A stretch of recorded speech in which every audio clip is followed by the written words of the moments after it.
Hello and welcome to another episode of So Fly, baby. Whoa! It's February here in Toronto and actually everywhere in the world. So that's nothing special to us, but we're back recording another episode. Of course, you got myself, Mitch, and we've got Aldo. Hey, everybody. And that's it. That's it. That's the crew now, and we hope you like it. Yeah, That's it. This is the first Yilma-less podcast. I mean, we've done podcasts without him before, but Yeah. now it's like official. Yeah. We broke up. We broke up, but we're still on. We're still talking. He's actually he's texting me more now that he's out of SoFly. I find because I think he's like, oh no, I'm never gonna see these guys again. We're like, what are you talking? Like, Yelma, he's crazy. Yeah, he's crazy. Or maybe he's like, oh, thank God I don't have to talk to these guys about SoFly anymore. I can just talk about shoes and whatever what I actually want to talk about. Yeah, that's a good point. Yeah. Anyway, thank you so much for tuning in to another episode. Today it's going to be a fun one where we're talking about a recent trip Aldo took with some friends of ours. Rob, of course, from Drift will be joining us as he was on the trip. Also, Mark Wiki went on the trip. He won't be joining us, but and David Adams, who's also been on the podcast before. But we'll be talking about that later. But just kicking things off, firstly, with a little bit of a community checkup. Yeah. Well, it's definitely off season here. I don't know about everybody else, but not much of a winter. Not much ice fishing happening around here. So not wild. Much skiing, not much anything. Snowshoeing. Winter's not happening. It's legit spring feeling outside, which is so crazy, kind of scary. But it's also like, I mean, it's like I got my window wide open right now. Like it's February, bruh. That's so crazy, dude. I know. That's like so crazy, dude. I know. Okay, let's do this little check in here. Yeah. I'm gonna start with us. March 16th. Actually, it's gonna be a bit of a jam-packed weekend, but March 16th, which is a Saturday, we're gonna be at the Filson store in Toronto with a special guest doing a live off the floor recording of our podcast.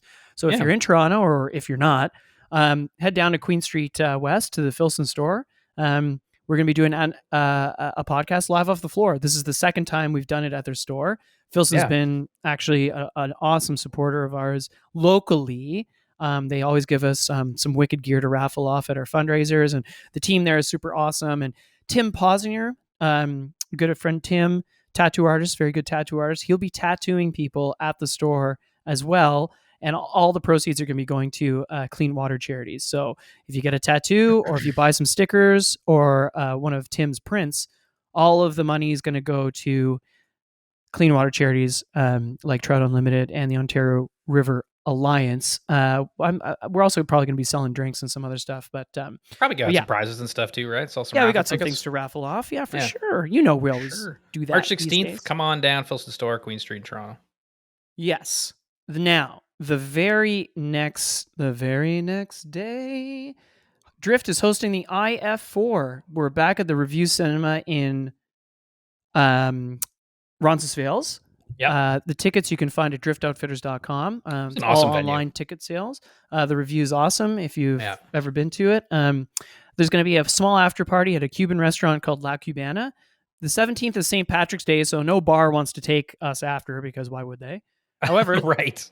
However, it's St. Patty's Day. St. Patty's Day, buddy. Wow. On the 17th. A little green beer.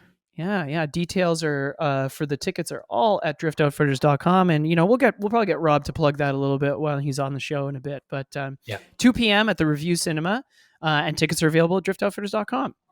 The other thing I wanted to mention is the Ottawa Fly Fishers have been they've been really mounting a lot of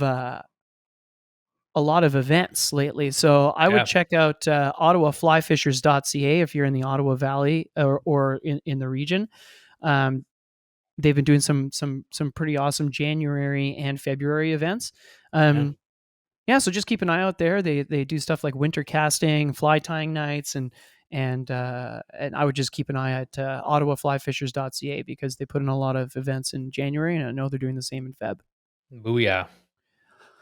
Yeah, sick. And I think there's a lot of good fun stuff coming up. Pretty much it. For March, I mean, let's everybody keep in mind Sotos is right around the corner. I know we're saying it's like spring outside, but I mean, real spring is coming, and of course daylight savings and all that jazz. So it's going to feel like days are getting longer and weather's getting warmer than it is now, even Big time. nicer. Fishing's coming. Sotos is coming. April So 19th, April 19th. Friday. Like, we may as well just start putting it out there. Like, Oh, we're come putting it on out there. down. Let's try to make this one the biggest one ever and raise all the money for the fishies and start the season off right. It'll probably be a lot like it was last year. Definitely going to try to get another tattoo artist because that was a success. And we'll be having drinks and we'll be doing all kinds of fun things. We'll have a DJ, and of course, you Same place. start practicing your squirmy wormy time because we're having the squirmy wormy derby as per usual. It's coming back. You know, This will be year 3 already. Yep. Time flies. Isn't that crazy? It is It is kind of crazy that we've done that. This will be the 3rd one that we've done. Like, what the cheese? Yeah, it's Time kind of just seems awesome. to Last be year we raised $4,200 thanks to everybody who came good. out. That's a and support. good amount of coin. Let's see if we can beat it. Let's get to $5,000 at least. Love to get to 5. Love to get to 5. April 19th, everybody. Mm-hmm. Bloor Street in Toronto. 3rd place, Toronto. Place across from Civil Liberties. April 19th. More details will come for that one, of course. But anyways, yeah, I mean, let's jump into the next segment of the show. I mean, we're going to be talking about Belize. It's a trip that you just got back from, like I said, with Mark, Wiki, David Adams, and Rob from Drift. You guys had a splendid time. We're going to get into all the details. Oh yeah. Because the cool thing, I'm excited because I know when you got back, I had realized I hadn't known really much about Belize. Like, I didn't know enough about it to even really think about it as like a viable. I know people go all the time, and it sounds very naive of me, but I feel like maybe a lot of people are like that. No, I'll put myself in the same bucket. Like, I mean, a lot of our friends like Mario at Taco Fly and Eland, they go all the time. They go down there quite often or often enough, I guess. Yeah. And of course we, Yilma's buddy who's at Tarpon K Lodge, which is also in Belize. And I've always read about, an upcoming guest, Emily Roger, on our next show. She hosts trips in the Turnef Flats, which is another island, but I didn't really know much about Belize. No, and I still kind of don't. But I mean, I know a lot more now. Like, well, you've at least gone and experienced its waters and its sands. But yeah, like I didn't know. So it's gonna be really cool to hear about it because I know we just recently. Again, we're in the winter season. We're talking about saltwater trips because that's fun, and I know there's been more and more people kind of hitting us up, asking us for insights into saltwater stuff. So it's like, yeah, I feel like everybody's got that salt itch right now. So we just did like how to plan a DIY salt trip. Now it's kind of like we did it into Belize, like into this destination, which after like you FaceTimed me from the beach that one day and you were showing me the cabin and stuff. And I'm just like, I'm just going to go. I just want to go there. Cause like, I did the Bahamas and stuff. And, we did Miami, which is a bit different, but still those are the 2 salt experiences that I've had. And Belize looks and Texas, but Belize just looks like, in terms of a tropical place, easy, fun, safe. I think it just looks super accessible and like accessible. We had a really great time, and I think I mean, we're obviously going to get all into this, but it's kind of cool because I think at the end of it, the conclusion between our whole group was, you could have whatever trip you want. You want to? Did you just hit a 13-part parlay in this Super Bowl, and do you want to blow all your cash on guides and bougie lodges? You can do that, but if you want to, you can also just have a DIY experience, which is amazing. Yeah, it's sick. Well, we're going to get into it right after this. Stay tuned. So you want to go saltwater fly fishing in Belize, eh? No, I'm just kidding. That's like every just okay. Welcome back. Got Rob from Drift Outfitters here. Rob, how are you? I'm very well. How are you guys doing? Good. Welcome to the show. Thanks for coming on.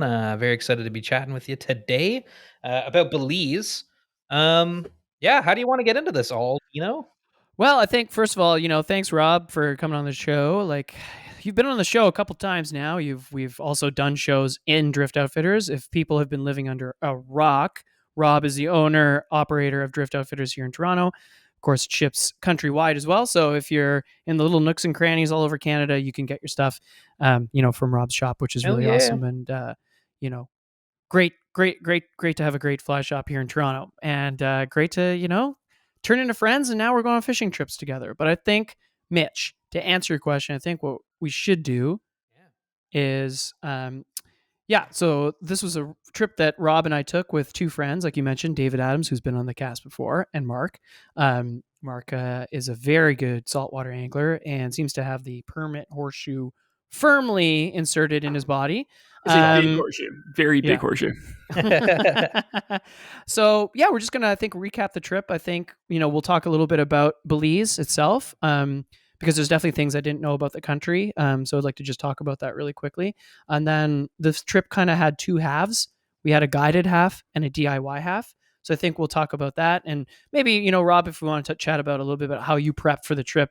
We just did a whole podcast on how we prep for our trips, but it might be cool getting a fly shop owner's perspective on, Cool. because obviously you have literally every little thing at your fingertips. So it'd be kind of interesting how you were like, oh God, how do I distill this down from all this stuff that I have in this shop to what I'm actually going to bring, and and after a number of saltwater trips and doing it a bunch of times, not to Belize, but other places, I've learned to cut what gear I don't need down. So absolutely give you those tips, no problem at all. Sick. Okay, well, why don't we start with just like the most basic question, which is where and what is Belize? Well, Mitch, I'm so glad you asked. So Belize is a nation in the eastern coast of Central America. It's bordered by Mexico to the north, and kind of Guatemala to the west and the south. And I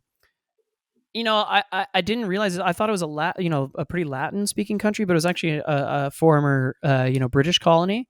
Right. And, pretty heavy with North American tourists, American Canadian tourism. But of course, its indigenous roots go all the way back to the Mayans. Both Rob and I have been lucky enough to fish Ascension Bay. And if you kind of go as the crow flies south from Ascension Bay, you kind of just end up in Belize. Belize has a portion of its country that is geographically attached to Central America, and then there's a bunch of keys and islands and atolls, off the coast, and that's kind of where we ended up. We flew into Belize City, which is in the mainland, and then we took a little puddle jumper to Ambergris Key and the town of San Pedro. So, like, the flight to Belize wasn't very difficult in terms of like getting set up and all that stuff. It was pretty easy. Cruisy, very cruisy. Just a WestJet flight right down to Belize City, and it was super, super easy. 4.5 hours. Yeah. Oh, rad. So two movies on the flight, and it was great. That's nothing. Yeah, that's so good. So you land right in Belize City, and then from there you can kind of just go wherever you want within the country itself, I guess, right? Yeah, the little commuter planes, I think there's we took Tropic Air, but there's Mayan Air. You can get to the other little islands and around without leaving the airport. You don't have to go to a separate airport. San Pedro is the main, or wait, Belize City's the big city. That's right. What's San Pedro? Because you guys San went Pedro's there, the town that you land in on Ambergris Key, which is the island that we were on. Gotcha. Do you want to hear a fun fact about ambergris? I'm still not sure what to call it because there's ambergris and people call it amber something gay, ambergris gay. So ambergris or ambergris is an ingredient in perfumes that was highly coveted by the English. That's why they set up there, had this colony and that. And so this thing from ambergris is made from whales, and it's found in the whale's poop. So this thing is found, it's in big chunks, and it's used to prolong the smells and perfume. So all those scents that hang around for a long time, that's what this stuff does. I'm not sure who found this or how they found out it does this. That's a curious question for me. Hey, there's some whale poop. Let's go put it in some perfume and see what happens. Yeah, who what does a weird that? Conversion. Yeah, exactly. If you find a chunk, it's very worth valuable. So much money. Yeah.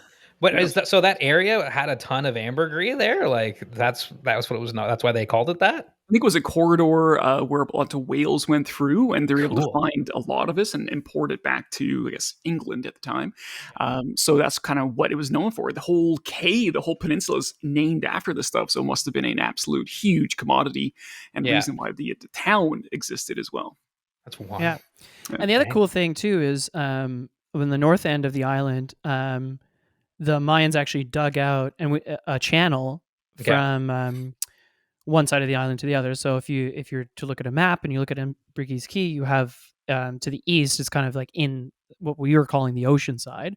Yeah. And then on the back end, which we also fished, which you could call the bayside or the lagoon or whatever you want to call it, we would take the boat through this channel that the Mayans dug by hand through the mangroves. And if you've ever been anywhere near mangroves, doing that by hand must have been absolutely insane. Do you know how long? Dirty job. Oh my gosh! It took them 35 years, according to our guide Mikey. He said 35 years to dig this channel out. Can you imagine? I think the only reason why it's a K in a peninsula is because they actually dug it out. Otherwise, it would have been connected to Mexico. So they cut this line in there, creating this island, and it's an island by meters per se. Like it's only like maybe 10, 15 meters wide. At its narrowest, even shorter, and that's what creates that island there. Yeah, it's great. Like the boat when we took it through the channel was as wide as this thing, and like one side literally, like I could touch Mexico and Belize at the same time. Whoa. It was pretty cool. That's very cool. Okay, it was really cool actually. Yeah. So it's not like a huge, like Belize itself isn't a massive place, right? Like you can kind of, it's okay. It's kind of a small. And the island that we were on, it's a golf cart island. So, you can rent golf carts, and that's how not only tourists get around, but kind of how the people on the island get around. There's definitely like trucks and work trucks and ambulances and stuff like that. But most people are commuting around on golf carts, and they're really easy to rent. Like it's such a funny little like thing. Like common mode of transport is a little golf cart. Oh, it's so fun. It was great. Yeah, it was so fun. Super fun. And they were, there's definitely different styles, but they're pretty off-road capable, as we found out, and we'll definitely get to that later. I'm not sure if they were designed for that function, the ones that we had, but we made them that purpose anyways. Yeah, off-roading. So that was kind of interesting. It wasn't as I guess I've traveled a lot in Mexico and South America and stuff, and this was kind of odd in the sense that certainly people were speaking Spanish and some sort of, I would say, a version of patois that included English, some Spanish, and kind of Caribbean. Because sometimes some people we chatted with sounded a lot like they were from the Bahamas, and some people that you chatted to sounded a whole lot like they were from Mexico. So it's kind of like an interesting, culturally, a bit of a unique place. Like that's what I was surprised by. I don't know about you, Rob. Yeah, absolutely. The English speaking aspect made the travel very easy in communicating. For sure. But there also wasn't a lack of culture in that sense, too, because there was a lot of people there from all parts of the world for tourism, but also the locals seemed very dynamic as well and very diverse, too. And language sort of came through. As you mentioned, it was a mixture of things at times. Our guides were speaking in a mixture at times to each other of like Spanish and English and some, I'm sure, some local slang in there, too. And I could hear every fifth word be like, oh, that was English. Oh, and that was English. Oh, yeah. That was cool. The mix. It was very neat. It was very neat. Yeah. Did you find welcomed as like tourists, or like was it like a friendly place to kind of visit? Oh, yeah. There was no issue, I think, at all. Like safety-wise, too, was great. I've been to a few places where you just don't feel comfortable walking around and being out in the evening, and it was absolutely no issue there at all. So very safe for tourists to get around and enjoy. I think you mentioned this, Rob, when we got there. It was like, and I didn't really think about it, but it's one aside. I guess Miami aside, it's like one of the only saltwater fishing destinations that I've been to anyway with a nightlife. Yeah, like after we got back from fishing, there was like which was 3:00, so most of the day is still there. So like we were able to like go get food and pina coladas and not even necessarily where we were staying. Like there's a lot of restaurants, bars, and places to like go see music. And we did a rum tasting one day. Like it was there's a lot to do in San Pedro, the town, when you're done fishing, which is really cool. I think it makes the trip kind of dynamic. It does. Sorry. So if you're not familiar with folks who are listening and watching and not familiar with a lot of hosted trips or trips to lodges, you really are kind of isolated in a lot of places, and it's just you and the guests who are there. So having the ability to get up and cruise around and see a town and see the culture versus just the people that you are traveling and fishing with was very cool. Not that we want to get away from each other, but it was neat to get up and walk around and see other aspects and try a few restaurants out. So that was a very cool part. Thanks for bringing that up, Aldo. That was a very neat part of the trip. Yeah, I think it made the trip that much more special because it was just like, oh, how much fun. Like we're going to like we got breakfast at a diner one day. Like, it was just like, you're not just fishing. You're like actually like hanging out and like enjoying the whole experience, right? which I think is nice. I feel like that's something a lot of people, care about, right? I think so too. And like, especially if you could envision if you brought your family down or your friends or something that maybe they don't fish, or maybe they only want to go fishing one day. There's a lot of stuff for everybody to do. A lot of diving, a lot of snorkeling, tourism too. Yep. Lots of that's that. one thing too. Like I've said to Steph, like, let's go come with me on a saltwater fishing trip. And she's like, I don't really just want to like sit on a beach for like 6 days. So like Belize like has like other, like you can explore and like say walk, go snorkeling. Like there's more stuff to do than just the beach. And like we were saying, like, being steeped in Mayan culture, like there's definitely, tours you can take to see, Mayan ruins and cool. Like, which is pretty neat. Crazy. Okay. So that's Belize. That is Belize. That's Belize. Sounds very cool. Let's get into the fishing. Cool. Rob, how did you plan for this trip? Because this is a multi-species trip. We obviously had permit in mind, bonefish, and maybe tarpon, although we weren't really prime tarpon time. Like, did you find yourself swamped with choice in terms of gear? There's always too much choice. And I'll admit that I have amazing access to demo gear and things to try out. And it's great that a fly shop owner and shop staff can also grab this stuff and try it out. So we have a plethora of things to choose from, either shop samples that we keep for staff to use and myself, or we can get samples from our sales reps that I can try out. Say if it's a sage salt R8 that I have never cast before, I'm like, hey, Stefan, our sales rep, can I borrow this for a few days and try it out? So super cool. So there's too much gear to choose from, which is an amazing problem to have. But what I do is I start looking at the species and what weight of rod that I want to use for those species. I'm a big advocate of 7 weights for bonefish. That's for me. I love 7 weights. You can get some fairly great technical lines. I can cast quite well, so I can battle the wind with a 7 weight and deliver flies to fish. So for me, I look at a 7 weight for bones, knowing that this is a big permit destination. I love permit. I've caught my first permit this past year, but chasing him for 10 years. So I put a lot of time and effort into permit fishing and permit flies. Rob, when was your first permit? Was it this winter? It was November. I was down in an amazing lodge in Mexico, Playa Blanca, which is actually not too far north of where we were. And I got my first 2 permit there, and then 3 permit, 2 permit. Whoa, 3 permit. Congratulations, man. I know it's been permit. Like you've been going for that for a while. That's awesome. Oh yeah. It was. I've had a lot of takes, a lot of fly chases, ridiculous moments. And although same thing, you've had the same thing happen, and it just happened. This past trip, it just happened. It finally took place. I got the fish off the list, monkeys off my back. I can sort of brag about being a permit catcher, not just a hopeful permit angler. Hell yeah! I hope to be that one day. You will. Spoiler alert! I did not land a permit. Yeah, and it's an amazing thing because if we had 2 better days of weather, and we'll talk about this I think in a bit, but we had 2 kind of good days but not great days of weather, than one day that lit up. It was beautiful. It was a perfect day with crazy shots, crazy visibility.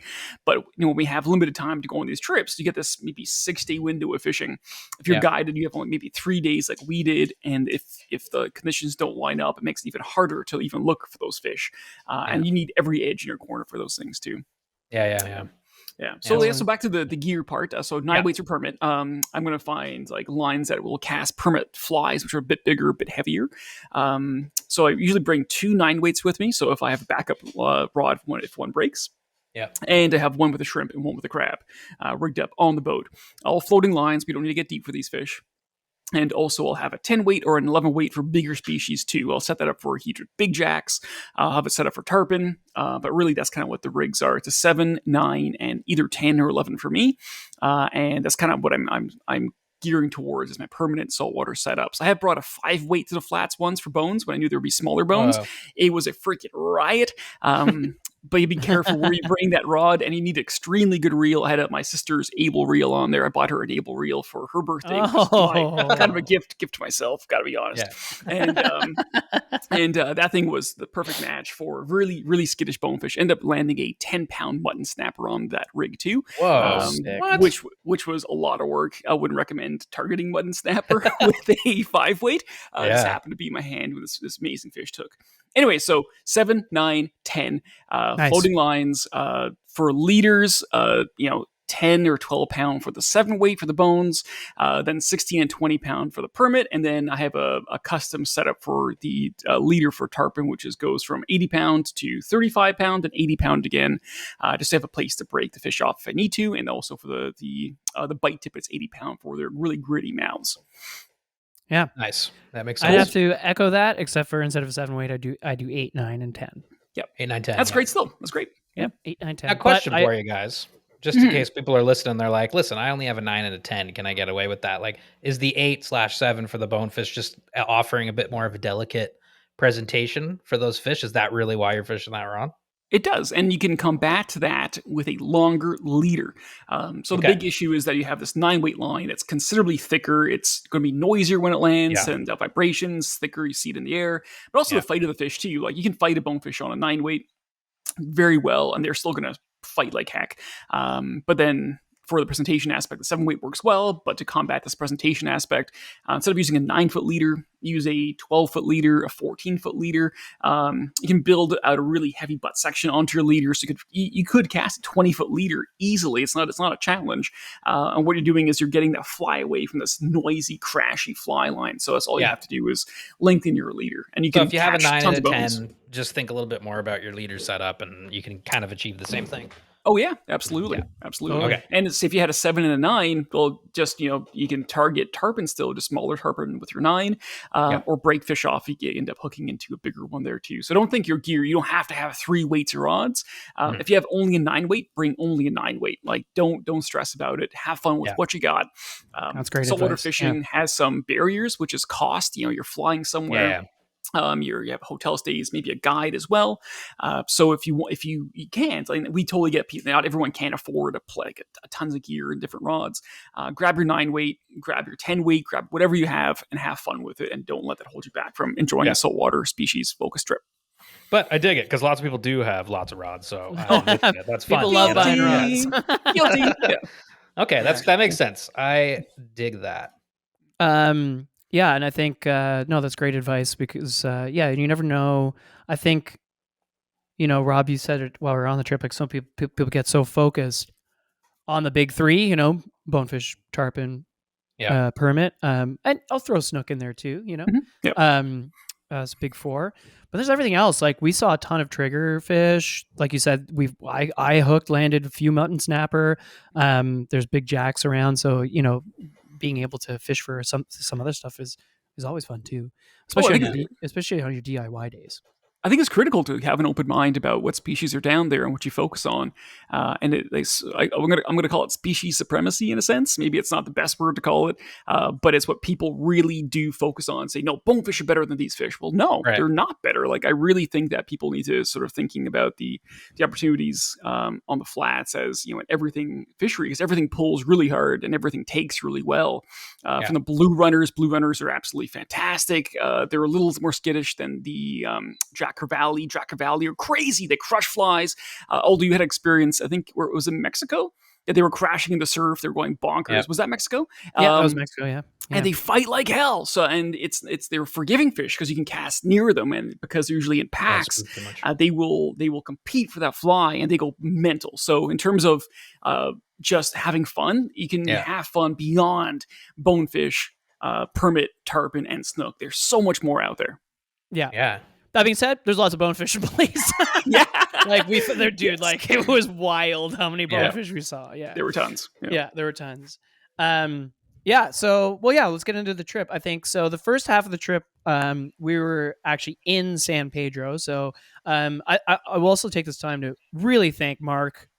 Mark had been a bunch of times, and David Adams had been before too. But Mark really cute quarterback this whole thing, which for Rob and I was really awesome, because Rob, I know you're usually wrangling the team at Drift, and I love planning trips, but it's nice having it's nice being the passenger princess sometimes too, Yeah, and nice. Mark really had it dialed. Like, he knew the guides and knew where to stay, and I really appreciate Mark's work there. So I just wanted to shout Mark out there really quick. Shout out to Mark. So, same here. Thanks, Mark. Thanks, Mark. So anyway, Mark had us staying at a hostel called, actually, funny enough, the Drift Inn. The Drift Inn. Yeah, how amazing is that? That's awesome. Yeah. Which is a hostel, but we had our own private room. That's David and Mark were sharing a room, and Rob and I were sharing a room. It's attached to a bar, which was awesome, a bar and restaurant. And so basically, our mornings were we'd wake up to go meet our guides. We'd wake up, we'd walk through the little courtyard of the hostel, which then was attached to the patio of the bar. You walk through the patio of the bar onto the dock where the guide was waiting for you. Oh, cool. It couldn't have been easier. It couldn't have been easier. Like we had to meet the guides at 6 a.m. I think we were up at 5:30. You didn't have to really get up that much earlier, just to meet these guides. That setup was a 10 out of 10. The convenience factor of literally, as you said, we walked out of our hostel through the bar. We had a couple of drinks out the night before, and onto the docks and into the boat. Like there's no big voyage. There's no half an hour run to the boats. It was literally right there. And also another thing, if someone has never been to saltwater lodges, sometimes you actually have to travel maybe 5, 10, 20 minutes, half an hour to where the boats are from where you leave. This was literally a 2-minute walk, less than 2 minutes to get to your boats. It was so cruisy, so convenient. It was perfect. Sick. It was perfect. We had 2 guides. Hard to not focus on Mikey because his boat was called SoFly, and so the place we were staying was called Drift, and the boat we were on was called SoFly. It all came together. I was okay. This is meant to be. Yeah, and then awesome. Rob and I spent since there was we were with guides for 3 days and there was 4 of us. Everybody got to fish with everybody, which was cool. But Rob and I spent the first day together on Mikey's boat. Mikey's an awesome guide. He's 25. He's a native to Belize, and he's pretty. After getting to know him, started is pretty active in the guiding community and trying to create a community where the guides kind of have a collective where they can kind of voice their concerns and share information, and which I thought was really cool. His boat was cool. I'm going to call it a modern panga. If anybody's been to, I would say Ascension Bay. If you've been to Ascension Bay, those pangas are amazing, but they're big and they're kind of older, on the older side of things. Mm-hmm. His was like this really sleek. Would you call it a technical panga? Like, I don't know. Like you could get into some skinny water but you can handle, bigger chop as well. I thought his boat was awesome. Yeah, I would say that. And he also had EVA foam on the front as well, so it was way easier on your feet. The pangas have been in Ascension Bay. They've always had just kind of roughed up bottoms for traction, which is great because you don't want to slip off these things. But after like a full day, like your joints kind of hurt, your feet hurt. So this boat was super comfortable. And yeah, calling it a technical panga, I would agree. It was a little more narrow than the ones you see in Ascension Bay. It was just a really slick outfit. And I think we both, and everyone talked about it, thinking that these boats would be killer on the Great Lakes. They'd be perfect. It'll be amazing because they can handle some rough water. I can get skinny as well. You could outfit them with a trolling motor if you wanted to. So I need to look and see if I can get a panga anywhere in Canada. I think that's impossible. Might be the first panga in Canada if I can get one. But I think in terms of just the utility, it's there. Like, why aren't they here? It's crazy. I don't see it because they can handle that bigger water. So that was cool. And then so the first day we spent, we were actually fishing not that far from San Pedro itself, so on the southern part of the island. And like Rob said, it was a bit cloudy. But we got a lot of shots of permit, like pretty much right away. Mm-hmm. Yep, we definitely did. And we spent most of the day looking for permit. I had an eat, which was exciting, except for it was the only fish in the ocean that didn't turn after it ate, so it kept mouthing at the fly while it was swimming at the boat. Yeah, and I was just trying to get tight on it. I was like, please please. Yeah. Oh my god. It's hard to watch those moments where like that should have been a permit hooked and like hopefully landed. You're like, oh no, because I've been there. That same thing happened so many times where that exact situation, permits eat and swam right at you. So you're trying to strip and keep up with the fish. They're going way faster than you can strip. The boat's stationary, or usually moving towards the fish, so you can't pick it up, you can't connect, set that hook, and you see this line just get slack and sit in front of you, and you're like, oh no. Wait, it wasn't peak season for permit, but like, when is peak season? peak season for permit, it's when most people don't want to travel, and that's kind of a frustrating part of saltwater fishing aspect. Is that so May, June, and July, and even into August, when the water gets warmer, is better for saltwater fishing. But how do you pull somebody away from Canada when weather's getting nicer to go down there? So May is really sort of when things pick up. April, May. So it must be nuts then, because like you guys said, it was good. It must be crazy. So we'll be down there in May, back in Belize for the same sort of trip. 3 days in St. Pedro and 3 days in Placentia, and it's going to be an absolutely on fire time of year to fish. Yeah. And also the migratory tarpon will be in, which is really cool. So there'll just be more tarpon around in general. Because we actually 11-weight territory. Yeah, exactly. But it was really cool. I think I really enjoyed fishing the southern part. And Rob, we've never spent a day on the flats together, so I personally, that was even fun in and of itself. Oh, it was great. We got a lot of shots of permit, and then we kind of spent the afternoon in some lagoons. If you pull up a map of Ambergris Key and you go to the south, you'll see something called Cangrejo Cay, and that's kind of the chain of little islands that we were fishing, and all these little channels, and we were kind of pulling these back mangrove bays for tailing bonefish, which is always so much fun. And honestly, after trying Rob's 7-weight, I might be converted on the 7-weight thing for bones, because especially when you're in skinny water like that, being able to present delicately is pretty key. Like and the 7-weight was, and plus when you hook one, it's like that much more fun. It's fun as well. Yeah. I would say it's not just the rod, it's also the line you choose too, and that's a big part of that delicate presentation. Good point. So the lines, for example, both Rio and SA and other companies make a bonefish style line, and think of it as a delicate trout taper. If you're presenting a dry fly to a trout, spooky trout, you want a really long, fine front taper. Well, that's the exact same thing, but for bonefish. So the taper is slightly different, but it has a long, skinny taper.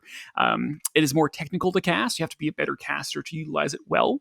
But if you're looking at delivering flies to spooky fish, a 7-weight plus a bonefish style line is really, really key and clutch. You can lay a fly down with such minimal disturbance, and these fish in the flats, everything wants to kill the bonefish. Everything wants to kill a permit too. So having that splash down taken away, the shadows, the cats taken away, really important. So that 7-weight is and a bonefish line is killer. Yeah, that makes a lot of sense. Rob, what interesting thing happened that day? Not fishing related. Oh my gosh, what didn't happen? A lot of things happened that day. But specifically, the man in the mangroves. The man in the mangroves. So that was a funny moment. So we were changing positions a little bit, and I think the guide and I both heard this. I don't know how you guys heard that, by the way. I thought it was a bird. I thought it was a bird too. I'm like, that's a bird. It's a weird bird sound. It's like a steady whistly sound, whatever. And we look over, and the guide's like, is that a whistle? I'm like, that was a whistle. Shit. So we look over, and there's some dude a couple hundred meters away. You could barely see the guy. Just waving his arms. Or like, oh shit, this dude's in trouble. Yeah. So of course you have to be good people. And so the guy, we reeled up, and we're like, oh no, how could this go? And to be honest, seeing someone in the middle of nowhere waving their arms at you from the mangroves, you're like, you guys found a castaway. A castaway could be, but it could go really good or really bad. You got to sort of look after yourself. Right. So I think we tucked the camera gear away and just made sure it wasn't a weird, dangerous situation. We all make sure valuables were away anyways. And then we went over to this guy, and he was in the mangroves. He had a spear gun with him. I was like, whoa, he's got a spear gun. But he has his fins out there too. And the guy and him chatted for a little bit. Turns out that his wife and I guess their son was in a boat, and it kind of went away from him as he was spear fishing. So he's been in this tree for 2 to 3 hours. They just left him. Oh my god! On a key. So he was island. But not even. It was a mangrove right. And so there's no ground. He was hanging on things, and so it was uncomfortable. I was like, oh, that's not a good day, man. It's not a good few hours. No water. No. Yeah. So I guess they're chatting about what the boat looked like and where it went. I think even our guide was a little suspect of the situation too. Eventually chatted about it. The guy got into her boat, and we just drove, I think it was only a few hundred meters, and found their boat. The guy did not look impressed.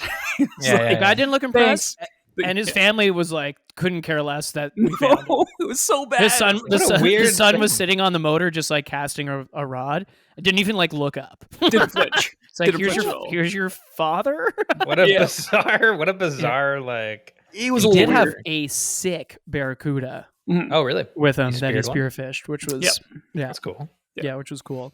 So that was kind of funny. And then I think the only other thing I was going to ask Rob, because I wasn't on the boat this day, but you had mentioned, the first 2 days were kind of cloudy. We had fished the back side of the island and the lagoons, which was really cool. We were seeing lots of permit there too. But just because I wasn't on the boat with you, when you and Mark on that really, really awesome day, our third day with the guides, what happened? Like, I never, what happened? You guys got like 3 permit. We did. Things turned on for us for permit wise. And, right. All those things, like right place, right time. I think one of my old friends, sort of mentors in fishing, said that 90% of fishing is luck. Just being in the right place, right time, stars aligning, great weather, all those things. And then that 10% is you have to be super on for skill. Like you have to be able to cast well, deliver that fly. And so everything came together. Mark ended up getting 2 permit. That day I landed 1. That's, I guess, 4 for my permit count. And it was a spectacular moment where that first permit came in, grabbed Mark's fly and took off. And I forgot how strong, even though like my first few permit were only in November, it was also shocking once again to feel the power of those fish. And his immediate hookup, the thing ran like crazy. Like my line was off the deck in a heartbeat onto the reel, and it just screamed. So we had 3 encounters like that, and we That's all awesome. releases, got some super cool underwater, like semi-underwater footage of the releases. It was a remarkable afternoon. We got bonefish too. Other species were kicking around as well, but really that evening or that afternoon, turned on for permit, and it was exceptional. It was so good. That's so good. It's pretty sick, man. Turning on for permit, catching and landing them too. Like that's a cool day. We saw tons. I couldn't put a number on how many permit we saw. Right? If I saw, I don't know. Like I don't want to sound like I'm exaggerating, but from all the days fishing, if we saw like 100 permit. And that could be schools also like rotating around as well, but we saw a ton of fish come through. So they even if like it feels like you saw 100, maybe you did, but it's basically just like you saw permit all day cruising around everywhere. We have many, many, many shots. Oh yeah, dang, that's both so boats. Sick. Yeah, a couple dozen shots easily, and not just shots that are like fleeting, into the ocean. Hopefully, it's like these were good shots at fish too. Right. So fish hanging out, and you're like, I could do this. Happy eating fish. Yeah. We definitely also ran into not happy fish, Sure. really moving. But there were a lot of happy fish. But also in between the permit, all the permit, there's bonefish too. You're seeing and everything else, right? Lots of bonefish. Yeah, we saw a bunch of tarpon that day on the flats too. They weren't very cooperative. They weren't interested in feeding, but they were out there as well. So it was this huge, just menage of fish coming through from all species. It was sick. It was really good. So did those 3 guide days come at the start of your trip? That's right. Yes. Yeah. Okay, so like you guys must have been like first impressions with Belize, like holy shit, there's a lot of fish in this country. Right? Yeah. Like that's a really awesome start to like the whole thing. What are the between, maybe we'll start with you, Aldo, like favorite trips from the guided days on the water, favorite moments. Well, okay. First, I will say, because you were just talking about the fight of the permit. Much has been written and talked about with presenting to permit. Yeah, I don't think people talk enough about what happens after you hook one. All hell breaks loose. Insane. They're so. Oh man, when I hooked that one with Kayla, like on my first Ascension Bay trip, like that 25 pounder, dude, I was like. I was about to get spooled if it didn't break me off like this thing, and I had my drag cranked. I mean, I've seen them swimming. They're so strong when they're going, and they're just like they're so fast. You know what I mean? They displace so much water, and obviously they're agitated when they're hooked, so they're even more pissed off. And they're really strong, and I think that's a really interesting thing that I don't always hear people talk about when they talk about permit, because more often than not, you're not hooking them. So I guess that's probably why. All around that, but I think it's interesting. Some favorite moments for me, Rob, when you hooked that big bonefish when we were together, I thought that was so cool. That was fun. We were on a picky school of permit that were feeding in turtle grass, and they were tailing, and it was really cloudy. So the only way you could really see them is when their tails popped. So they're bonefish, not permit. Sorry, bonefish. My bad. Yeah. So we were on a school of picky bonefish, and it was cloudy. We couldn't see them unless their tails popped. And then when you finally, it was such a sick eat, like you presented, and then we started seeing the bonefish wake after the fly like Jaws.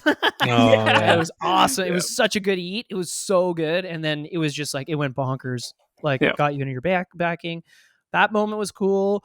The last day when we ran out to the north end of the island and the water was just glass, that sunrise and was in the like morning. the sun, we had hit the water before the sun came up. So as we were running the boats, like I think we were sending you those pictures, Mitch, and obviously if you're on our Instagram or whatever, we're definitely gonna be posting those. So keep an eye out for those. But the sun was coming. It was just like such an amazing scene, and I think those were some fun times for sure. I think those were two really special moments. And then I was just like learning like from guides. It's like you always get a plethora of knowledge and things that might be valid in, let's say, Miami, when we were out with Benny.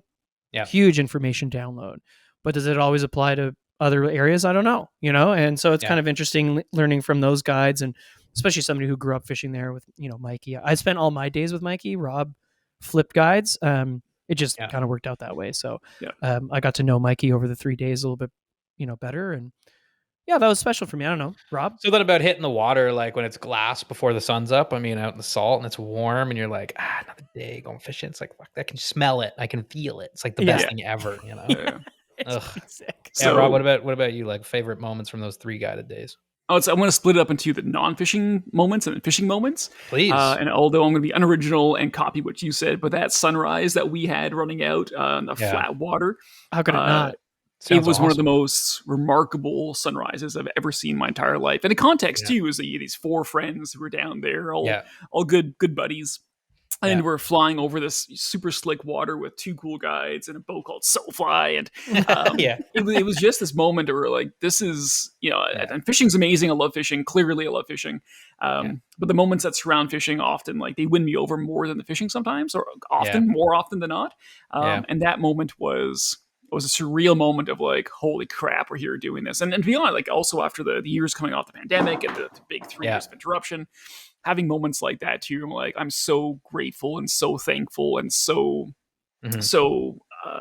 privileged and blessed and all those things to be there in that moment that those are really impactful for me. So that sunrise, cool. and we'll have photos posted. Yeah. It's cool you guys talk about it because it's like, those are the moments that 1, you wouldn't have if you don't go. And 2, that you'll remember forever. You know what I mean? And to your point, it's not the fish. It's just like a sunrise, but it was like all of the epicness about it. It's just the most fucking badass moment. Like I love that. Sick. And it's so seldom for me is the fishing about the fishing entirely. I love catching fish, but it's those moments. Like I'm a deer hunter as well, and sitting in a deer stand and seeing the world come alive around you. If you have like hoarfrost out there and everything's glistening, like those moments are so precious to me, like more so than success of a great fishing day or successful deer hunt. Like you sit there and see incredible things that you wouldn't see otherwise. Like my advice to anyone is get up before the sun's up, because crazy cool things happen before sunrise and during sunrise. Get out of bed. I know it's tough sometimes, but it's just one of those like you're missing a ton of amazing feels good things. once you're out there. You can always take a siesta, and drink a lot of coffee. Drink a lot of coffee. So the fishing moment, I would say, although that bonefish was great too. The one that you mentioned there. But I think it's being on the water, more, rewarding when you kind of work for it a little bit, Oh my God, So I love cooperative and agreeable fish. Fish you don't have to work too hard for because they're feel good fish. But then when you have a fish or anything else that you work so hard for, you have to like have your skill on deck, and you land that fly and you don't spook them off because they're super skittish. Those fish mean so much more to me because you figured it out. You had to have that skill in place and all those things. So I would say that bonefish, even those permit shots too, where the permit take, because you have to have that everything work out so well for it, and they're hard fish. That difficulty level to me is sexy. I would say that I love that difficulty aspect, and that's really what sort of stands out for me is that big bone, and then the permit shots and the success there as well. So it was rad. I love that. Okay.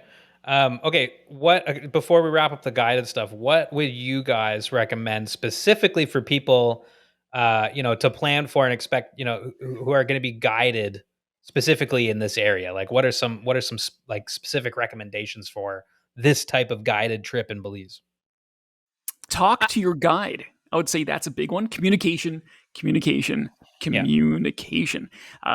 So in advance, talk to your guide, get a fly list, get a gear list, get on the same page. Talk to them about your casting needs for the trip too.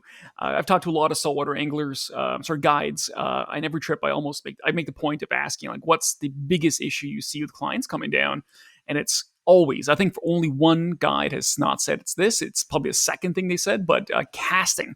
So make sure your casting is on par with the opportunity that you're facing.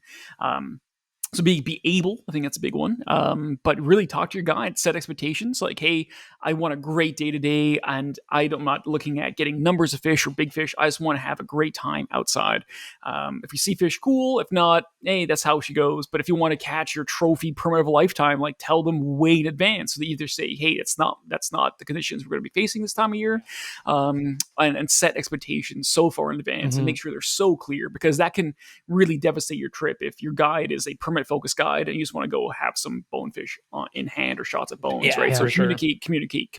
That's my you show up all excited, like, amazing I'm gonna get the advice. biggest permit of my life, and they're like, bro, there's no permit here right now, you know? Exactly. What are you talking about, man? And you like planned it for months, you know?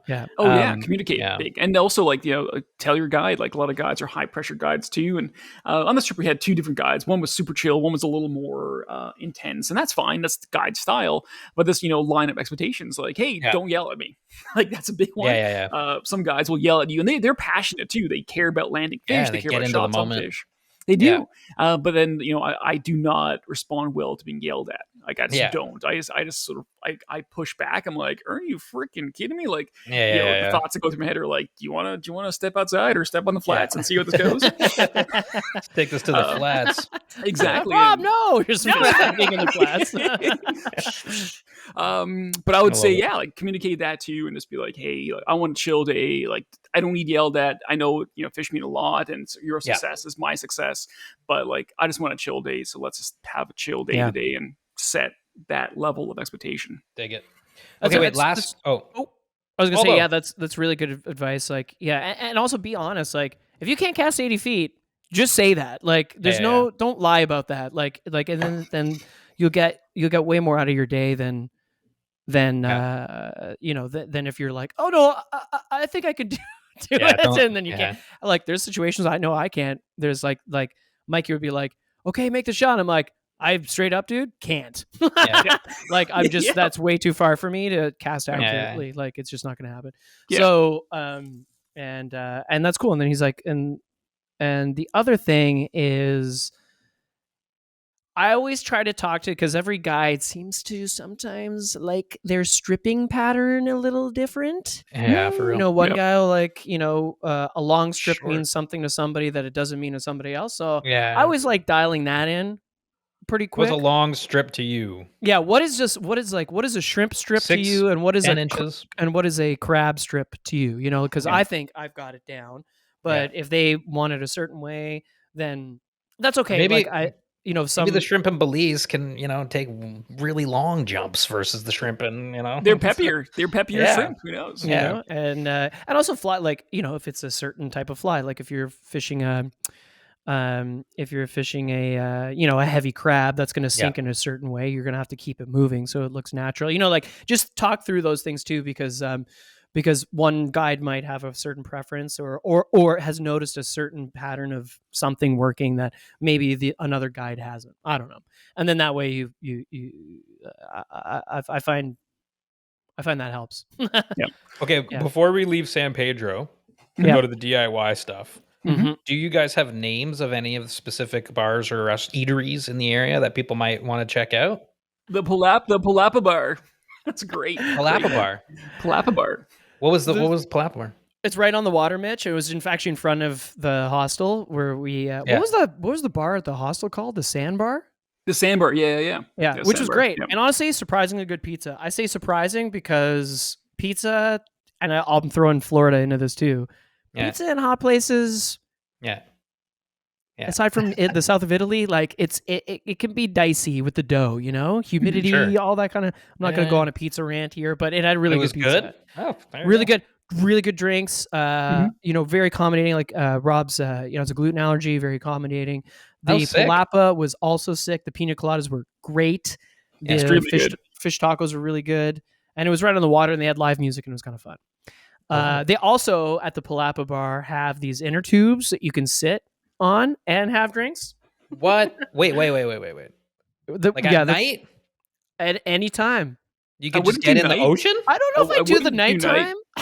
Yeah, sharks are real, and we actually saw a couple cruise through. You're like, that's a shark. That gonna need a bigger boat moment, like the Jaws thing. Like, so wait, at this bar, they've got like a bar, then they've got like their patio, then they've got like tubes in the ocean. Yeah, they have like a set of stairs down, and they have all these inner tubes strung up in this chain, like 2 rows of them. That's so sick. And there's a rope and pulley, so they hook on like your bucket of beer, whatever it is, and lower it down for you, so you can sit there. That's amazing. Yeah, it was pretty dope. Yeah, it's pretty awesome. Wow, what a cool thing. And then we were things in town that we were doing was I think we mentioned the rum tasting was kind of fun. We were going to get ice cream every day at this ice cream spot, and then the ice cream was amazing. Yeah, the ice cream was really good. Yeah. Oh man, the day before we left, which might be a good segue. I can't remember the place. Oh no. But maybe I can find it on Google Maps real quick. But we had a really awesome breakfast before we traveled up north. Oh, that was so good. That was a really good breakfast. You guys had Fry Jack, and Fry Jack it's fried dough, coated in I think a bit of sugar or salt, again, it's savory or sweet. And I couldn't eat them because of my gluten issue. But they smelled incredible. You could hear the crunch. You could hear how delicious they were. You could hear the salivation, the lips smacking. It was a little jealous, just a little jealous. I love it. I want to say it could have been because I'm just looking at the square. I think it was ZZ's Beach Barn Grill. So there's a whole bunch of stuff there. Oh man, there's so much stuff, dude. There's tons of stuff. Yeah, tons of stuff.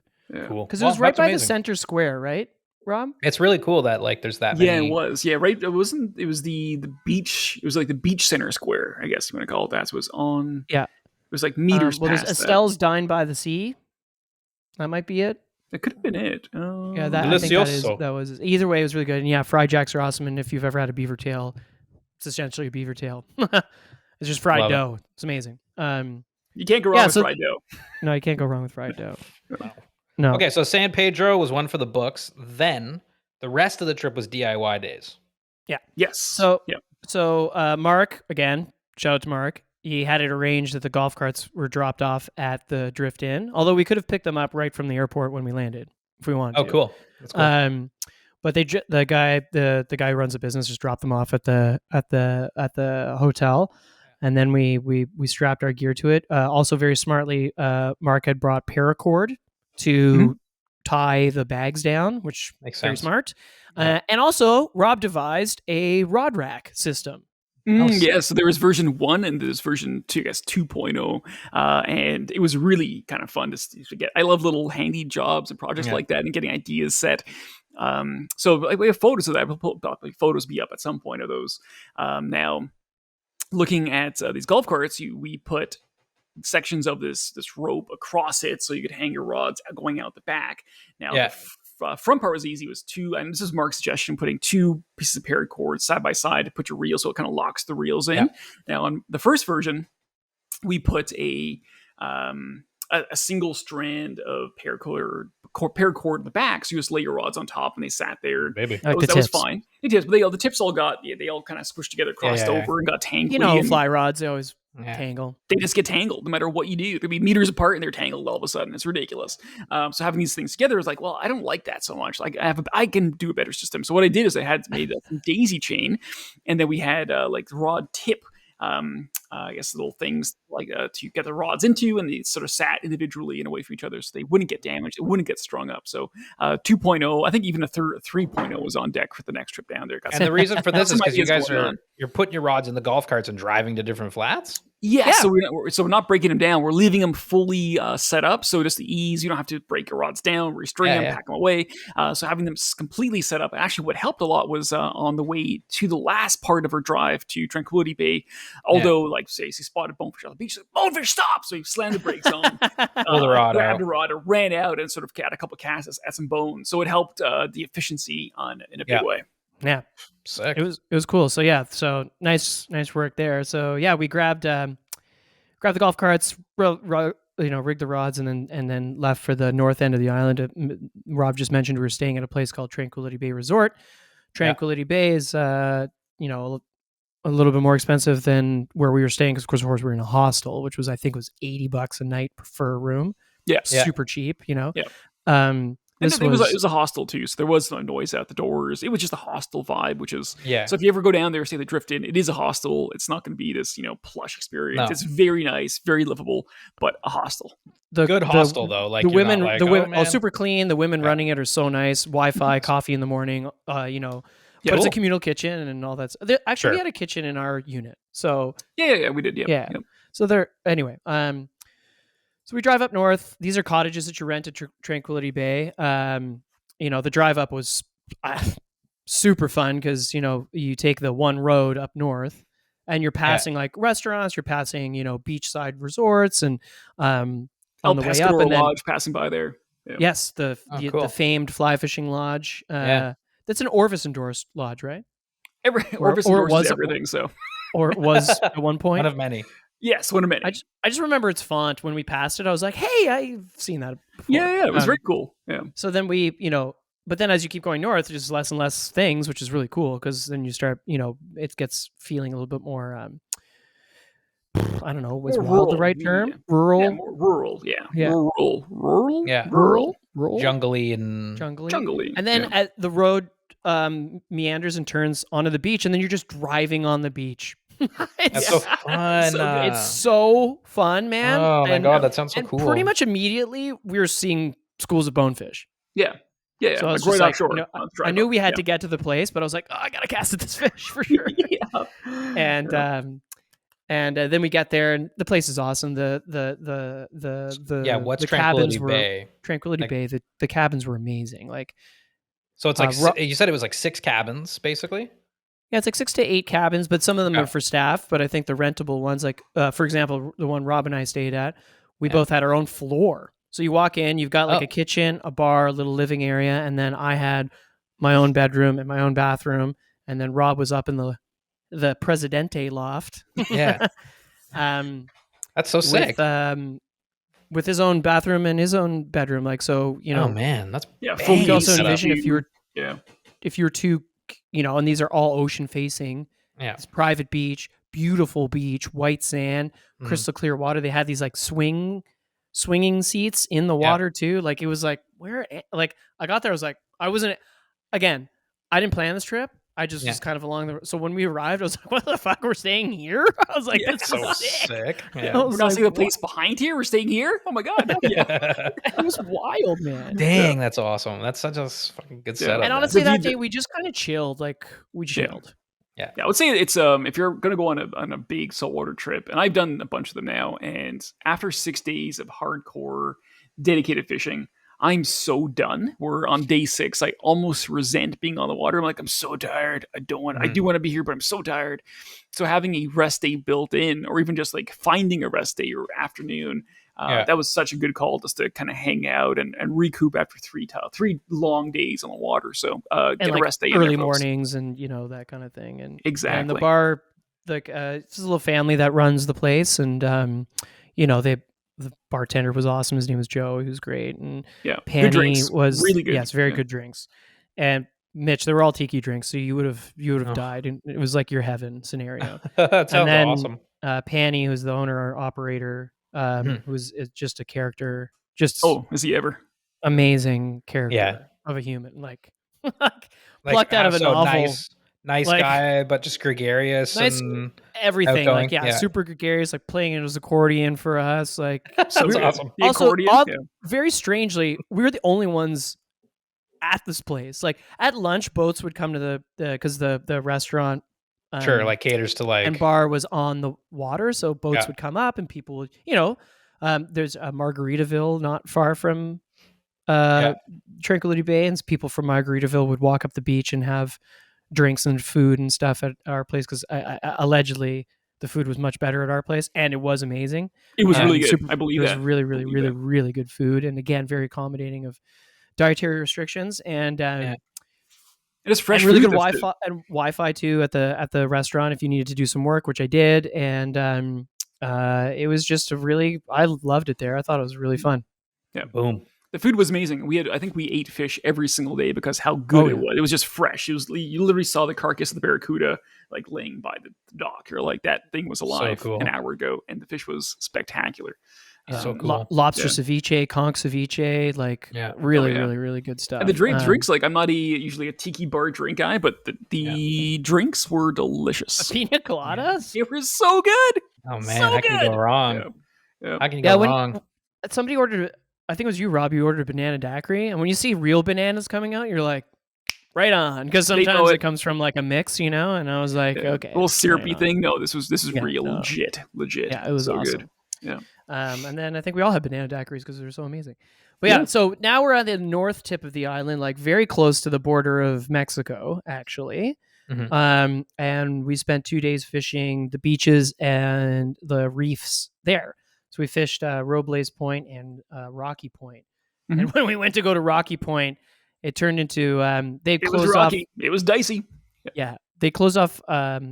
Normally, Mark was saying that he's used to driving on the beach, but they've closed off the beach for driving anyway because of turtle eggs. Sea turtles lay their eggs, and so they want to preserve that habitat, obviously. Wow, and so we drove through the jungle and just got chewed by mosquitoes. So many mosquitoes. So many mosquitoes. A lot of mosquitoes. Yeah. So bring bug gear. Yeah. Yes. Yeah. Long sleeves, long pant legs, closed-toed shoes, or wear your flats boots, gloves. Bring some bug dope as well because they really chewed. As the movie slowed down, they were on you. It wasn't even like they slowed the golf carts down. Yeah. It was intense.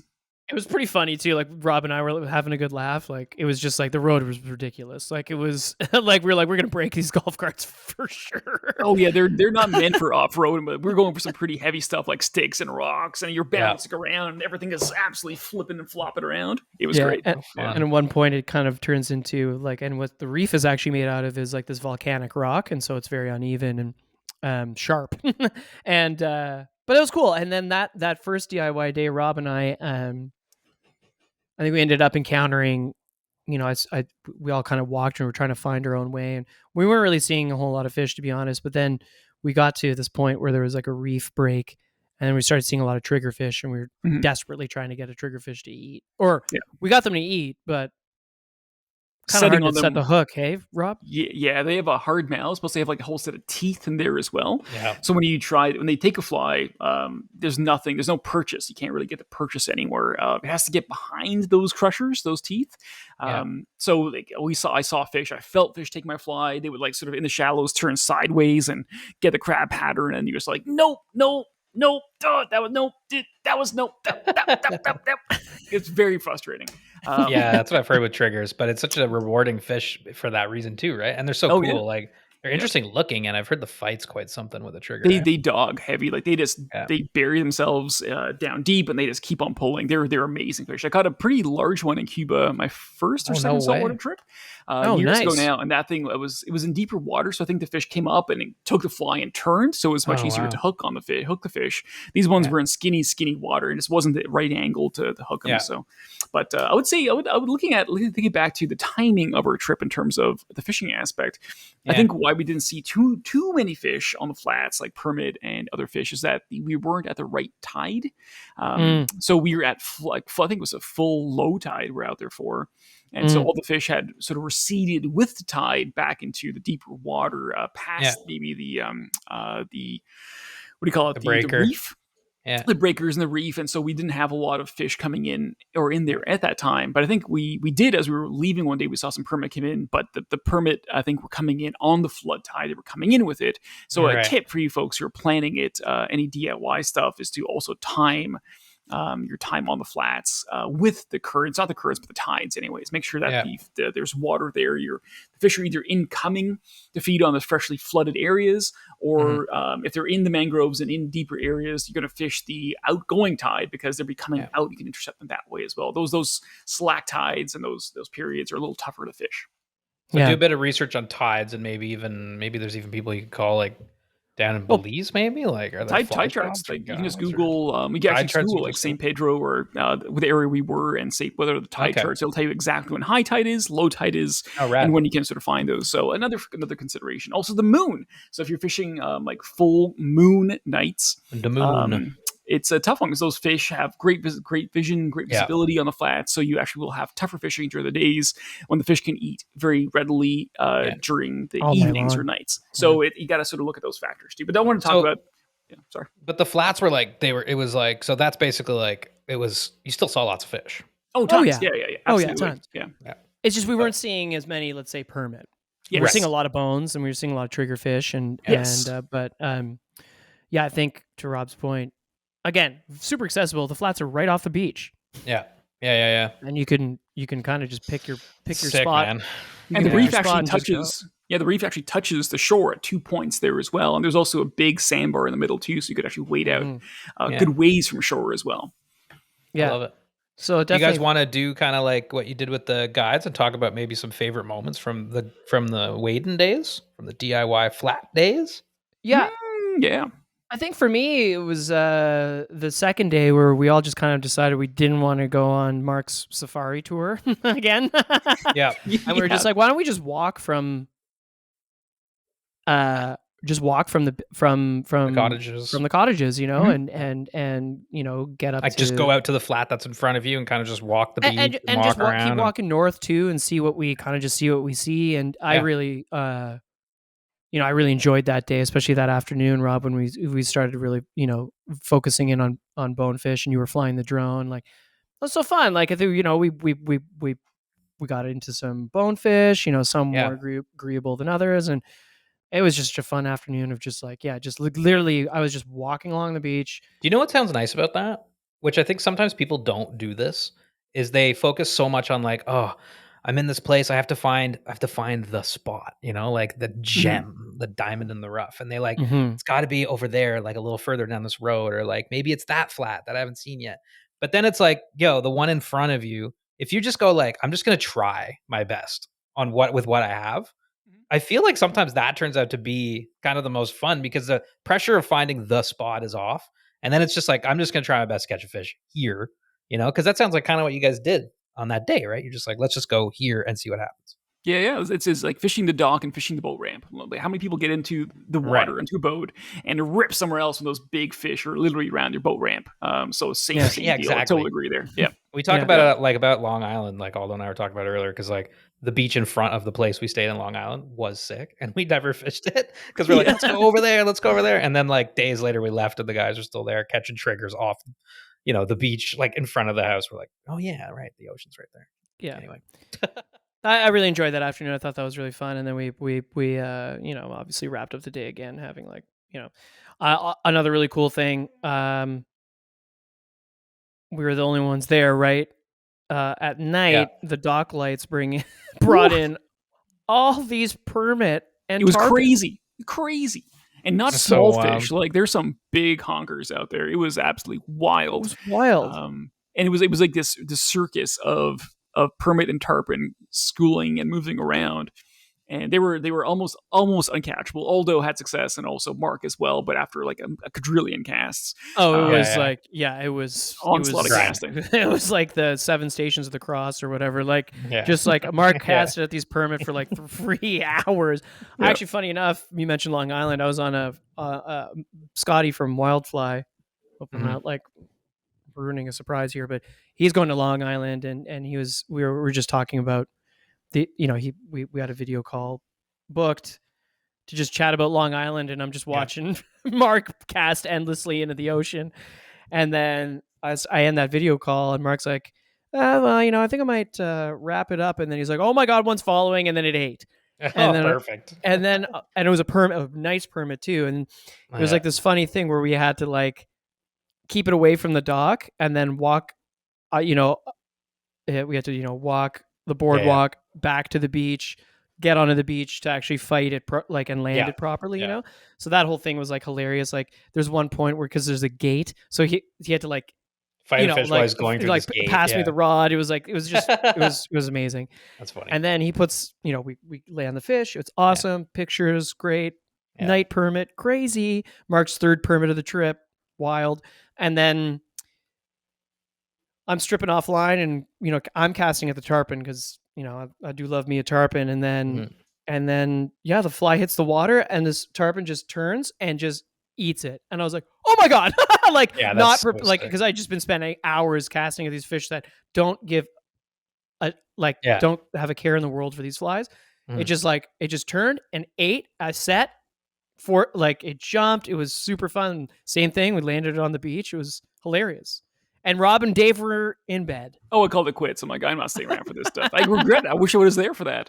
What's very funny though is so another point is listen to your guide, listen to the locals about what's going on and what to do. Because Penny at the lodge at the resort, or we were staying at the lodging, said, "Oh yeah, it turns on between 10 and 10:30. They show up at 7, but at 10 and 10:30. That's exactly when it happened." Yeah, that's so sick, man. It was also just looks beautiful, like that photo of you with the tarpon. Although, like, it's actually a pretty sick fish too. Like, it's not like tiny. No, it was a nice tarpon. fish. Like, and it did what exactly you want a tarpon to do. It went airborne a couple times, and it's just warm, and you're a nice little white sand beach. Like, oh man, yeah. Jeez Louise, it looks good. Yeah, it was cool, and Mark's permit was pretty awesome too. Oh yeah. Wish I was there, but I was sawing some logs. But that's okay. Yeah, that's what you got to do sometimes. It was well deserved. I was tired. I was sleepy. Well, Rob, any DIY fun moments for you? Fave moments? Oh, sorry, Mitch, I totally cut you off. Do you want so I think you guys weren't the guys weren't around for this one, but there was a moment where I always find it funny when you kind of wander off on your own. You have those moments, and I was waiting out and not seeing much at all, and so I heard some splashing behind me. I'm like, oh man, what is that? Look back. Okay, maybe it's a ray. Maybe some permit on the ray. I'm like, no. Okay, those aren't. That's not a ray. Maybe they're jacks. Maybe there's jacks feeding. I thought I saw a tail come up. I'm like, all right, I'm gonna wade over closer and closer, take it like 30-40 seconds over, and like, that's a shark. Some shark was going bonkers and going nuts on something subsurface, and his tail was out of the water, so I quickly turned around. Well, I backed out of there pretty quickly. I didn't want to not see it. So one of those funny moments, like, oh, that's pretty. Oh no, that's not cool. That's not cool. That's not cool. Scary. That was a fun moment, but I also think wading the flats is one of the most surreal and beautiful and engaging things, I think, too. So, like, having a favorite moment is something. It's tough for me. I hate picking favorite moments, to be honest. But I think in terms of just being there is a favorite moment, because it's warm, it's beautiful. It's just, you never know what's going to come across your path, whether it's a trigger or a permit or a shark. So I think having that in the back of my mind always, one of those things. I'm very grateful to be there. I think I'm very, very grateful to be there, and I think that is the superseding thing. Is my favorite moment is the moment. I think that's not to be too cheesy about it, or like defer the question, but awesome. It's magic. It's surreal. It's serene. It's dynamic. It's the colors are silly. The colors where we stayed at Tranquility Bay, and the flats in general are just magic colors. Where like this is so. It's so, what's the word I thought I used? Not approachable, but so, oh my gosh, they're friendly. They're friendly colors. Right. You're like, there's no harsh. It's not harsh. It's just so inviting and so approachable. And so, it's stunning. Looked crystal clear water. Like, it's just awesome.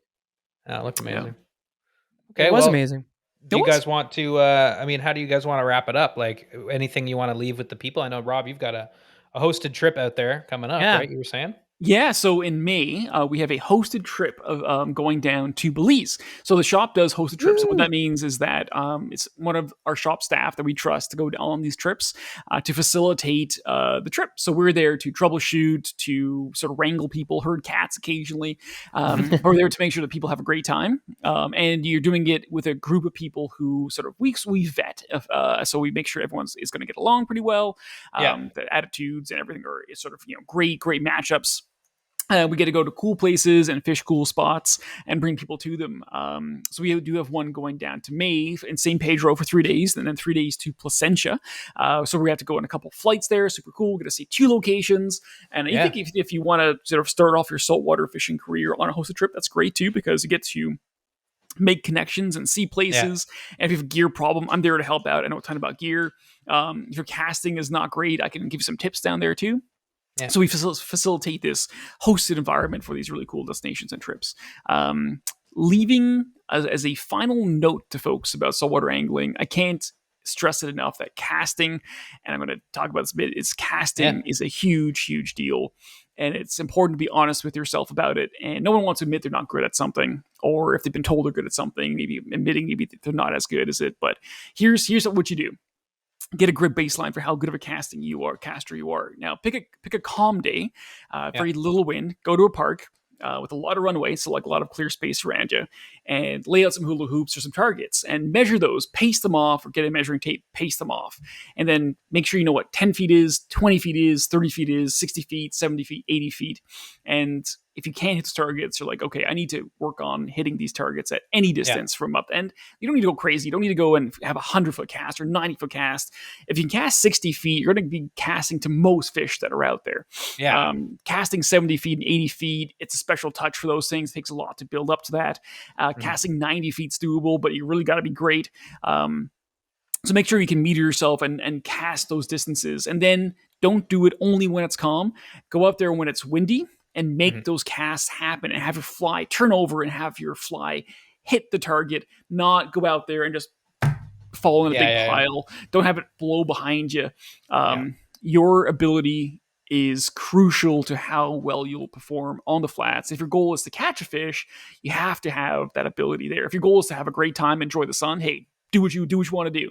But if you're out there getting frustrated, and a lot of folks do, we have a lot of folks go down to the salt for the first time, and they're not great casters, and they come back and their tails between their legs. You're like, they say, I had no idea how hard that was. I got my butt handed to me. So be honest with yourself, be honest with your guides, and just I don't want to rant too much about that, but it's so important. Yeah, if you're planning a trip, like it's a lot of stuff that goes into it. You may as well go practice your casting, because like you're only going to be better for it, and it's going to make better use of those bucks you're spending to go on. Exactly. You're putting a bunch of money into this and time, and your time is precious, and you want to make the most of that trip. So just work on that skill. And if you need help, like we can help you. There's so many videos out there for casting. I'm sure your local fly shop, anywhere where you are listening to this, can assist you with that as well. So just put the time in. Yeah. And even if I think getting a good baseline of understanding, your own limitations too, will have you coming back. Like you mentioned that scenario where people come back, I had no idea how hard it would be. Yeah. I think if you work on your cast, you'll end up coming back saying like, that wasn't as hard as I thought it was going to be. Yeah. Yes. Yeah. Yeah. It's like, it's a lot different than freshwater fishing. You cast very little. You're not prospecting like you would in a river or a lake up here. You're seeing the fish, you're casting to the fish very intentionally, So you might come back, like if you've practiced, sure, you're probably going to blow a shot or two. It just happens. Even the best casters do. But at least you might come back with this feeling of like, okay, it was maybe difficult, but not as difficult as I thought it was going to be. Or it was different, and now I know what to expect. Yeah, and you fished it well. Like all you can do is fish great water well and great opportunities well, but you have to be able to have that experience and facilitate that experience as well. So I could go on for about a whole bunch of tips about saltwater fishing and that I'm going to limit myself to just that one, maybe one more. But it really is, it's a be prepared, and you don't need to spend crazy amounts on gear. It's not about the gear you bring down. You have to bring your right gear down, but you don't need to spend crazy amounts of money. Just get gear that's going to work, get a tropical coat of line because the temperatures are different down there, design for those environments, cast the well, and then just have a great time. It's such a cool thing to do. Well, there you go. So learn. cool. Be happy with learning. Be open to learning. Yeah. That's it. My takeaway is Belize is amazing. No, but you can really have, I think, we've been blessed to go to a lot of different places. And I would say this is a place where, and maybe it's specifically with Ambergris Key. I haven't been to other islands in Belize, but specifically this island. You can kind of have whatever trip you kind of want in terms of budget. Like, I think if flights, let's just say, keep the flights out of it because flights are flights. But you can stay in a hostel. You can stay in an Airbnb. You can stay at a hotel. You can stay at, resort, Tranquility Bay Resort, which is a little bit more pricey. But you could split the cottage with 4 people as opposed to just 2. Like, you can hire guides. You don't have to hire guides. You can hire a guide 1 day, 2 days, 4 days, no days. Like, I think what's cool about Belize is that because it's so easy to find the flats, like you don't have to get on a stand-up paddleboard and navigate anything. You're literally walking the beach to get to them. It's a good place to go. It's a good place to go if you want to DIY.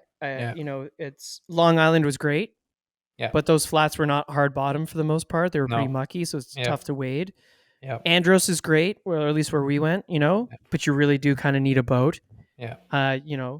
Florida's awesome. Yeah. But again, kind of need a boat and access and stuff. This is like you can stay on the flat, pretty much, right? Yeah, essentially. You're right there. Yeah. You're right there. So you can cook yourself food. You can go out to eat. You can go party if you want to. Sounds friggin' awesome. I mean, I want to go 100%. So I would say if you guys can, sold me. If you can't afford a guide for a day, I would say that's a huge thing. Just get 1 day if you can. It's a bit of money, but what you learn that day is everything. You need to approach fish and tell your guide, hey, I just want to learn as much as I can. How do you approach bonefish? Where do you find them? Yeah. And then that way your other days of self-guiding or DIY, you have a better idea. Because I think I could throw this back to Atlantic salmon. If I went out to Atlantic Salmon River and didn't have someone show me where the fish hold, I would have fished the wrong water. So same thing in the flats. Like if I went down, I might not have found the spots to fish for fish or understood tide. So get that knowledge base in there to accelerate how much of a good time you're going to have instead of struggling for the whole trip. Just you dish a little bit of dough out, and it sucks too because it is not cheap. But the learning you get is exceptional. It fast forwards you weeks or months, and you only have a few days, right? So make the most of you can. Yeah. Bingo, bango, Belize is awesome. Yeah. And is it ever? No, it was great, really guys. Cool. I mean, it was super cool to hear about it. And yeah, Rob, again, thanks for joining to chat about it. And, no, my pleasure. If anyone has any questions about it, just call the shop. We're happy to discuss. Yes, shameless promo. How do people find the shop? I mean, I know we do I know this show gets led with the Drift Outfitters ad, but maybe there's something that people don't know. You can find us on socials. Driftoutfitters.com is your website. Find us on social media. Just Google us. We're everywhere. We've got a YouTube channel, lots of instructionals. We're here to educate and sell you stuff. So whatever gear you need, let us know. We're here to help you out. And if you need tips and tricks and with what a fly shop does, let us know. Well, that was great, Rob. Thank you for coming on. And it was a good trip. And hopefully maybe we can all go sometime, huh? 100%. Let's do it. Let's get down there. Let's just take over Tranquility Bay. Yeah, done. Sold. Good. Like just All right, rock and roll. Thank you, Rob. Sweet. All right, thanks, guys. All righty. Well, there we go. It's another fun show for the another fun little show for you there. I hope you guys enjoyed it. The trip sounded wicked. I mean, I want to go to Belize now really bad. Oh man, you'd love it. Like honestly, just the tiki bars alone, I think. Or the fishing alone. I don't know, one or the other, and then you put them together, and it's just like amazing. Paradise. I mean, one thing I was gonna note, just because I know we have a lot of American listeners, you don't have to live in Canada to go on that trip with Rob. It just means your flight, and you definitely don't have to live in Toronto. It just means your flight's going to be a bit different, but everyone's going to end up at the same place. And everyone's going to fish at the same place. Boom. So, if you're interested, call driftoutfitters.com. Yeah, or just ring the shop, huh? Yeah, and you know what another selling feature is on that trip? What? I'm going to be on it. Oh, really? You're going? Yeah, I'm the official paparazzo. Oh, no way, bro. You're going. That's so fun. So yeah. So then there's that. Sick. But yeah, no, thanks. Hey, Mitch, thanks for having me on the show. Yeah. Oh, wow. Yeah, no. It was, You were missed. You were definitely missed for sure. I was. It was a radical. I thought you would have really liked it for sure. I'll definitely have to go down sometime because it sounds awesome, especially just yeah, the ease of it all sounds great. You know, it's very easy. That's nice. that's one thing that was really cool. It's very just easy. enjoy. Mm-hmm. Okay. Well, I mean, that's another podcast in the books. We really action packed this one with all kinds of fishy information. So we hope you enjoyed it. And yeah, I mean, there's not really much else to talk about right now because we've already talked about all the community stuff. Everybody's enjoying the spring weather here in Ontario in February. The spring February weather. Yeah. Rock and roll, I suppose. What? Rock and roll. Rock and roll, yeah. Oh yeah, there's, if you're watching on YouTube, on the tube, this little sticker on my water bottle is from the fly shop. There's a fly shop in San Pedro. It's very simple. Cool. It's got flies and basic leaders, but if you forget something, there you go. You can go down to the shop. Yeah. Tres Pescados fly shop. BelizeFly.com. It's a cute shop. We went there one day. It was great. Sick. Okay. Well, everybody at home, thank you for listening to the podcast. And thanks, everybody. Yeah, we hope you have a great rest of your day, night, weekend, whatever the heck it might be. That's it for me, Mitch. Aldo. Bye, everybody. See you later.